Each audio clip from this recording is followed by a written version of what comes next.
जल प्रदूषण आज एक वैश्विक चिंता का विषय है क्योंकि जल प्रदूषण के कारण संपूर्ण विश्व में कई प्रकार की बीमारियां निरंतर अपना पैर पसार रही हैं। जल प्रदूषण के कारण उत्पन्न इन बीमारियों से अनगिनत लोगों की मौत भी हो रही है।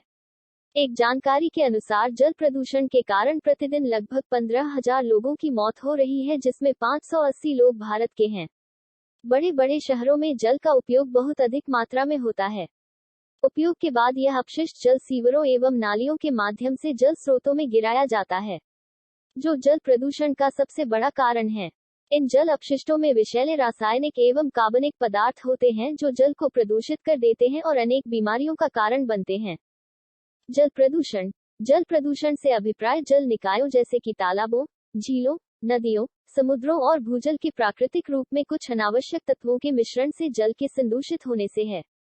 प्रदूषित जल इन जल निकायों के पादपों और जीवों को ही नहीं अपितु संपूर्ण जैविक तंत्र को प्रभावित करता है, जिससे प्रतिवर्ष लाखों जीवधारियों के लिए प्राणघातक सिद्ध होते हैं।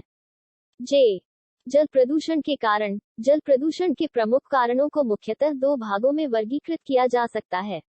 पहला प्राकृतिक कारण तथा दूसरा मानवीय कारण। जल प्रदूषण के प्राकृतिक कारण। प्राकृतिक रूप से जल प्रदूषण भूक्षरण, पौधों की पत्तियों, ह्यूम्स पदार्थ एवं प्राणियों के मलमूत्र आदि जल में मिलने के कारण होता है।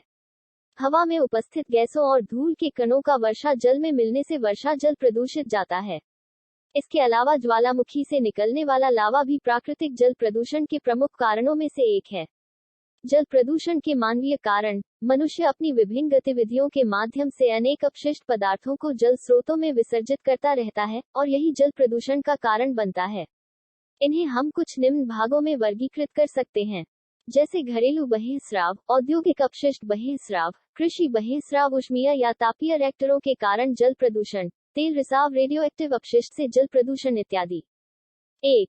घरेलू बहिर्स्राव। विभिन्न घरेलू अपशिष्ट डोमेस्टिक वेस्ट जो कि दैनिक घरेलू कार्यों जैसे खाना पकाने, स्नान करने, कपड़ा धोने, सफाई कार्य इत्यादि से निकलते हैं, जल प्रदूषण के कारण बनते हैं, क्योंकि इसमें विभिन्न प्रकार के हानिकारक रासायनिक पदार्थ होते हैं।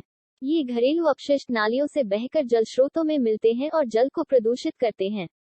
आधुनिक युग में सफाई के कार्यों में प्रयुक्त संश्लेषित प्रक्षालक जल स्रोतों में मिलकर जल को स्थायी रूप से प्रदूषित कर रहे हैं। 2. औद्योगिक अपशिष्ट बहिर्स्राव। उद्योग धंधों से निकलने वाला अपशिष्ट जल प्रदूषण का सबसे बड़ा कारण है। लुगदी एवं कागज उद्योग, चीनी उद्योग, चमड़ा उद्योग, वस्त्र उद्योग, शराब उद्योग, औषधि निर्माण उद्योग, रासायनिक उद्योग इत्यादि से बहुत ही अधिक मात्रा में अपशिष्ट निकलते हैं। ये अपशिष्ट नालियों एवं सीवरों के माध्यम से बहकर नदियों गिरते हैं। इन अपशिष्टों में अनेक तरह के अम्ल, क्षार, लवण, तेल, वसा, आर्सेनिक, साइनाइड, पारा, सीसा, तांबा, लोहा इत्यादि विषैले रासायनिक पदार्थ विद्यमान रहते हैं, जो जल में मिलकर जल को विषैला एवं प्रदूषित बनाते हैं।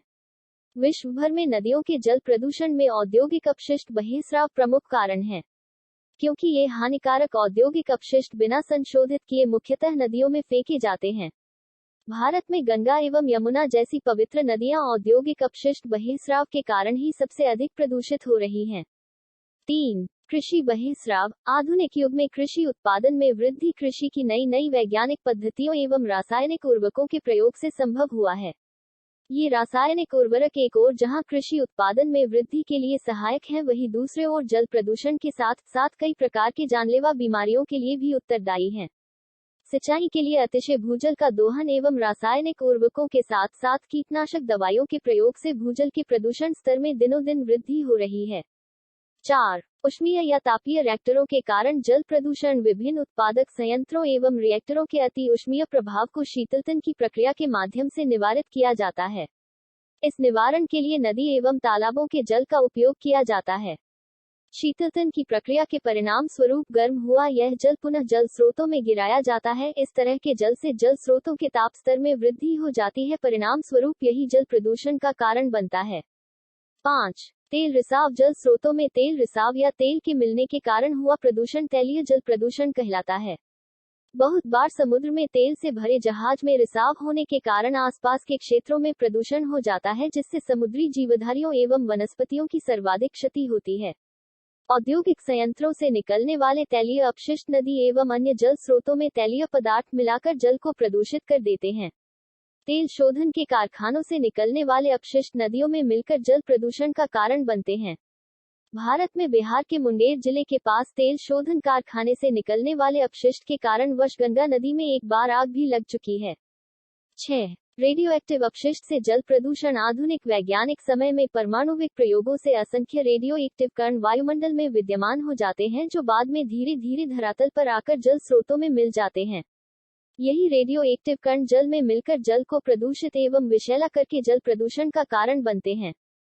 जल प्रदूषण को रोकने के उपाय। जल प्रदूषण को रोकने के सुझाव। जल प्रदूषण की समस्या दिनों दिन बढ़ती ही जा रही है। अब यह समय आ चुका है कि इस समस्या के समाधान के लिए प्रत्येक व्यक्ति अपना योगदान दे, अन्यथा इसकी भारी भरकम कीमत संपूर्ण जीवजगत को चुकानी पड़ेगी। निम्नलिखित कुछ उपायों के माध्यम से हम जल प्रदूषण को रोकने का प्रयास कर सकते हैं। 1. किसी भी प्रकार के अपशिष्ट को वही स्त्राव के माध्यम से जल स्रोतों में मिलने नहीं देना चाहिए। 2. घरों से निकलने वाले अपशिष्ट को संशोधित करने के उपरांत ही जल स्रोतों में विसर्जित करना चाहिए।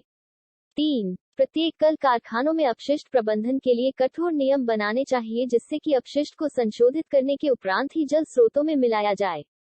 4. जलाशयों जैसे कि नदी, तालाब इत्यादि में नहाने, कपड़े धोने, पशुओं के नहलाने आदि पर रोक लगानी चाहिए। 5. कृषि कार्य के लिए रासायनिक उर्वरक एवं कीटनाशक दवाइयों का प्रयोग कम से कम मात्रा में करने के लिए कृषकों को प्रोत्साहित करना चाहिए, साथ ही जैविक खेती के लिए उन्हें बढ़ावा देना चाहिए। 6. सिंगल यूज प्लास्टिक पर रोक लगाना चाहिए। 7. जल प्रदूषण से होने वाली बीमारियों के प्रति लोगों को जागरूक करके जल प्रदूषण रोकने के लिए लोगों को प्रोत्साहित करना चाहिए।